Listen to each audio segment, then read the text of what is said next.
नमस्कार, जोहार आप सभी साथियों का बहुत-बहुत स्वागत है हमारे चैनल पीसीएस फाउंडेशन पे। हमारा साइंस का क्लास चल रहा था, आज क्लास नंबर छठा है। चलिए इसमें देखते हैं क्या ख़ास है। अगर चैनल पर नए होंगे तो चैनल को सब्सक्राइब कर लीजिएगा और बेल आइकन को भी दबा लीजिएगा। चलिए आज के क्लास को देखते हुए स्टार्ट करते हैं।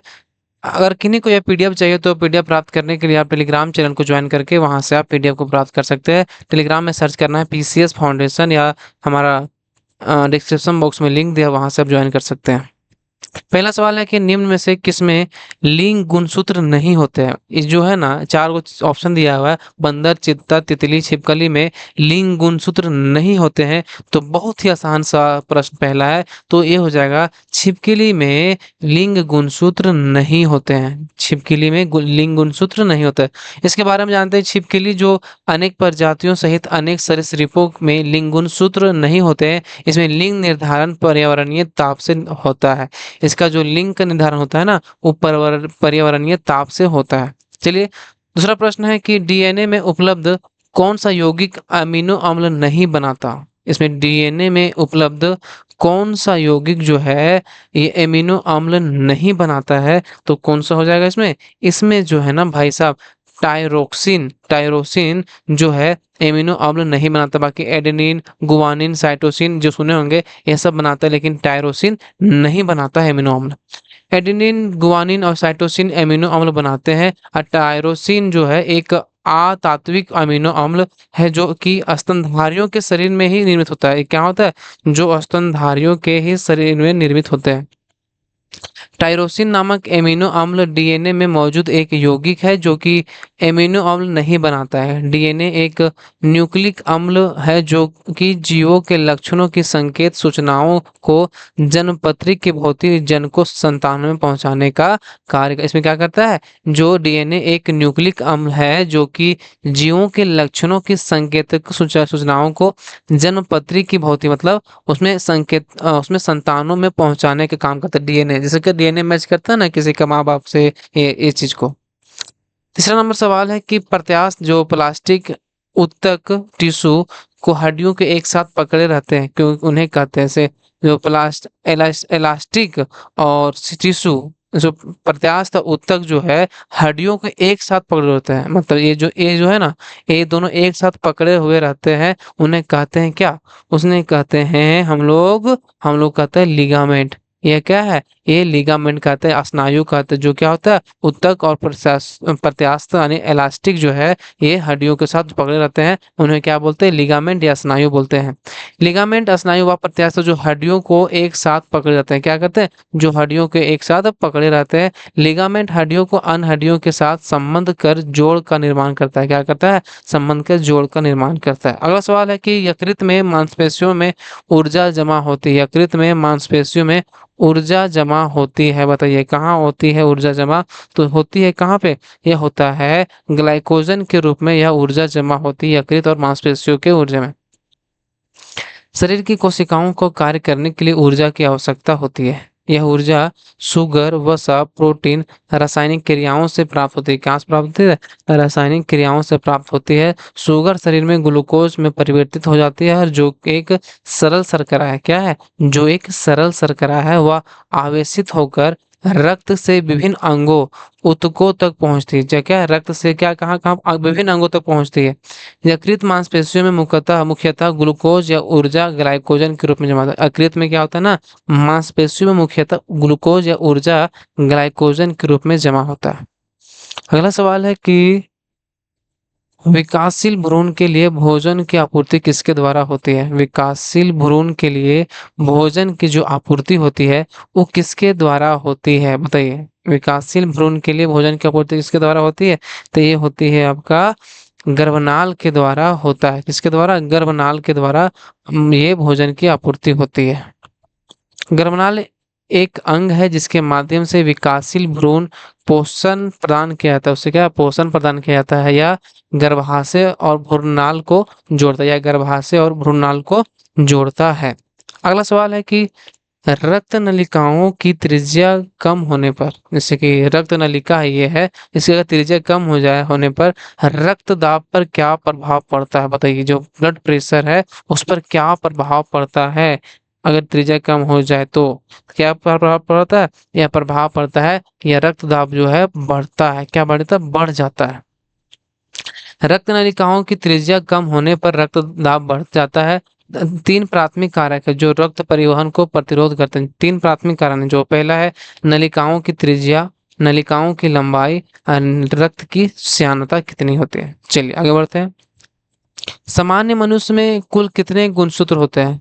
सामान्य मनुष्य में अगर बात करें तो कुल गुणसूत्रों की संख्या क्या हो जाता है? कितना होता है? ये होता है 46 होता है, यानी 23 जोड़ी होता है। कितना? 23 जोड़ी। अगर किन्हीं में घट बढ़ जाए तो क्या हो जाएगा? मतलब उसको मतलब बीमारी हो जाता है, मतलब किसी का नाक कट जाता है, ट्राइसोमा हो उसको बोलते हैं, डाउन सिंड्रोम बोलते हैं, और बहुत सारे बाल घुंघरेले हो जाते हैं। सामान्य मनुष्य में 42 46 गुणसूत्र होते हैं, और इनकी जो द्विगुणित अवस्था है इसमें 22 जो है ऑटोजम होती है, लेकिन 23वां जोड़ी जो है, 23वां गुणसूत्र जो होता है एलोजम यानी लैंगिक लिंग का निर्धारण होता है। लिफ्ट में मनुष्य का मिथ्या या आभासी भार उसके वास्तविक भार से कम तब होता है जब, जैसे लिफ्ट में जाते हैं ना, तो लिफ्ट में मनुष्य का जो मिथ्या या आभासी भार उसके वास्तविक भार से कब कब कब कम तब होता है जब क्या होता है? जब क्या हो जाता है? जब आपका लिफ्ट त्वरण के साथ नीचे की ओर आता है, जब लिफ्ट जो है एक्सेलरेशन के साथ नीचे आता है, त्वरण के साथ नीचे आता है।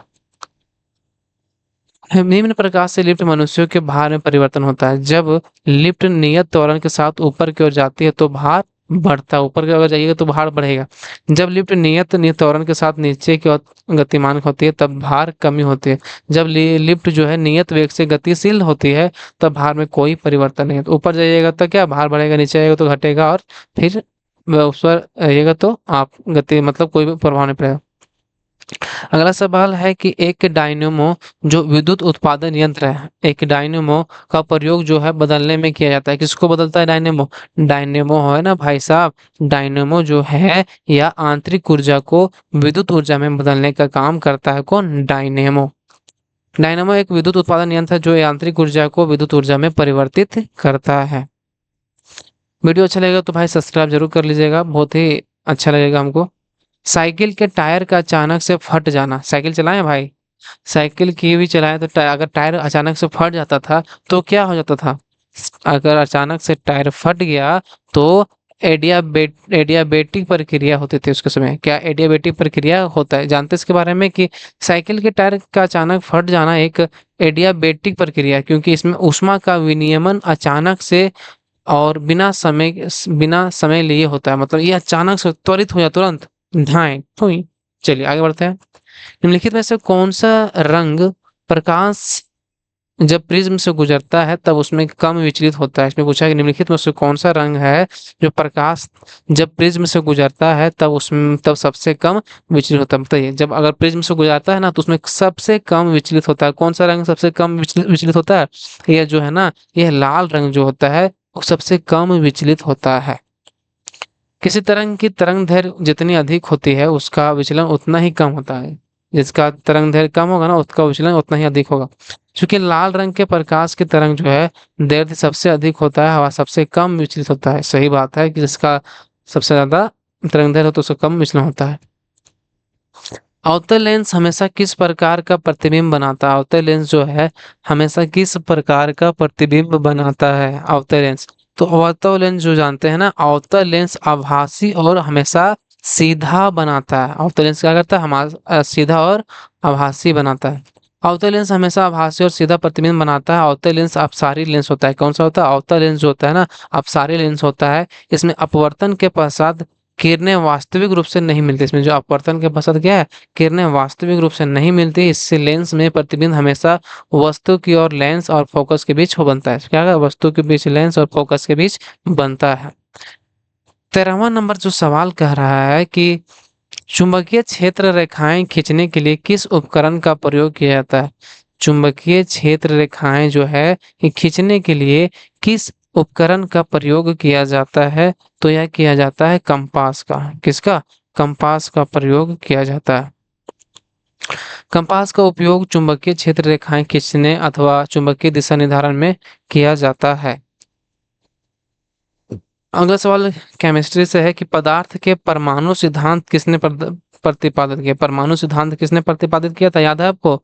जी, आप सही बोल रहे हैं। परमाणु सिद्धांत जो प्रतिपादित किया था वो डाल्टन के द्वारा किया गया था। इसके बारे में जानते हैं थोड़ा सा कि डाल्टन के परमाणु सिद्धांत की मुख्य बिंदु इस प्रकार है। पहला क्या है कि तत्व परमाणु नामक अत्यंत छोटे कण से बने होते हैं। बिल्कुल सही किया, अत्यंत छोटे कण से बने होते हैं।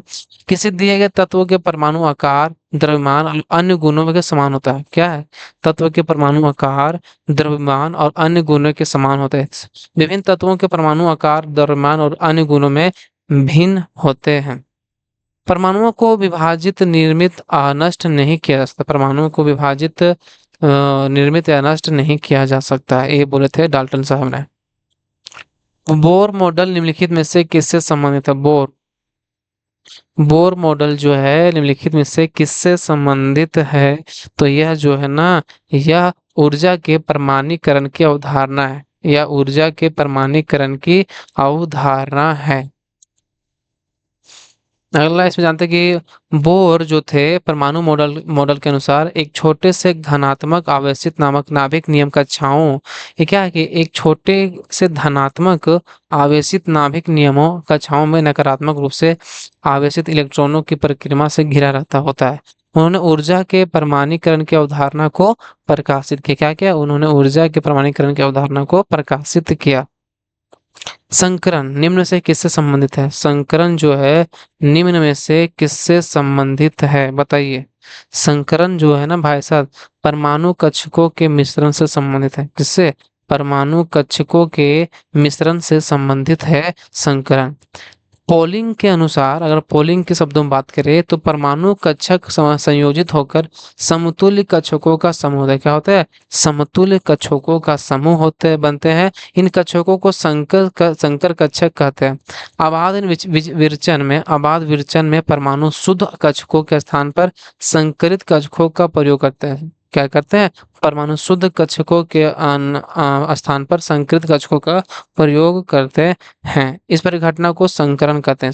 इस परिघटना को क्या बोलते हैं? संकरण कहते हैं। निम्न में से कौन सा एस्टर दवा के रूप में प्रयोग किया जाता है, बताइए। इसमें से कौन सा है ना कि एस्टर दवा के रूप में प्रयोग किया जाता है? आप लोग जानते होंगे, आप लोग बिल्कुल सही बोल रहे हैं कि मेथिल सोलिसेट जो है, मेथिल सेलिसेलेट जो है, मेथिल सेलिसेलेट, ये जो है एस्टर दवा के रूप में प्रयोग किया जाता है। ये क्या है कि मेथिल सेलिसेलेट का प्रयोग दर्द निवारक स्प्रे, मरहम, दर्द निवारक बाम में किया जाता है। क्या होता है? इससे दर्द निवारक मतलब दर्द दूर करना किया जाता है। ऑयल ऑफ विंटर ग्रीन का प्रमुख घटक, ऑयल ऑफ विंटर ग्रीन का प्रमुख घटक है। अगला सवाल है कि निम्नलिखित में से कौन सी धातु अन्य धातुओं के साथ अमलगम बनाती है? बताइए, ये कौन सा धातु है जो अन्य धातुओं के साथ अमलगम बनाती है? बताइए कौन सा हो जाएगा? ये है ना भाई साहब, पारा। पारा है का? पारा जो है, पारा धातुओं के साथ मिलकर अमलगम बनाती है। पारा अन्य धातुओं के साथ अभिक्रिया करके अमलगम बनाता है। उदाहरण के लिए पारा थर्मामीटर में प्रयोग किया जाता है। किसमें प्रयोग किया जाता है? यह थर्मामीटर में प्रयोग किया जाता है। जब एल्कोहल को पेट्रोल के साथ मिलाकर ईंधन के रूप में प्रयोग किया जाता है तो कौन से पदार्थ का उत्पादन होता है? बताइए। ये बहुत ही मजेदार प्रश्न है कि जब एल्कोहल को पेट्रोल के साथ मिलाकर ईंधन के रूप में प्रयोग किया जाता है तो कौन से पदार्थ का उत्पादन होता है? तो कौन सा पदार्थ का उत्पादन होता है? ये होता है केवल कार्बन डाइऑक्साइड का यह उत्पादन होता है, केवल कार्बन डाइऑक्साइड का। जब एल्कोहल को पेट्रोल के साथ मिलाकर ईंधन के रूप में प्रयोग किया जाता है तो कार्बन डाइऑक्साइड पदार्थ का उत्पादन होता है। किसका? कार्बन डाइऑक्साइड पदार्थ का उत्पादन होता है। अगला सवाल है और लास्ट सवाल है, बहुत ही मजा आएगा कि निम्न में से कौन सा हेलोजन सबसे अधिक अभिक्रियाशील है?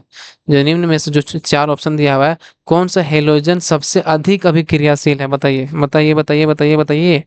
ये जो है ना भाई साहब, क्या हो जाएगा? फ्लोरीन जो है ना सबसे अधिक अभिक्रियाशील है। जानते हैं इसके बारे में कि सभी हैलोजन में फ्लोरीन सबसे अधिक अभिक्रियाशील। फ्लोरीन की सबसे बंध जो है विखंडन धारित होता है, विखंडन धारिता होती है। इसका मुख्य कारण जो है एफ परमाणुओं के मध्य दुर्बल बंध होता है। यह क्या है? एफ परमाणुओं के मध्य दुर्बल बंध होता है, जो कि छोटे अणुओं में उपस्थित आबंधित इलेक्ट्रॉनों के मध्य प्रतिकर्षण बल से उत्पन्न होता है। क्या होता है? जो प्रतिकर्षण इलेक्ट्रॉनों के मध्य प्रतिकर्षण बल से यह उत्पन्न होता है। चलिए आज की क्लास को यहीं पर समाप्त करते हैं। अगर नए होंगे तो चैनल पर सब्सक्राइब कर दीजिएगा, लाइक तो कर दीजिएगा भाई साहब, आपसे रिक्वेस्ट है। और मिलते हैं अगले क्लास में, तब तक के लिए सभी को झारखंडी जोहार।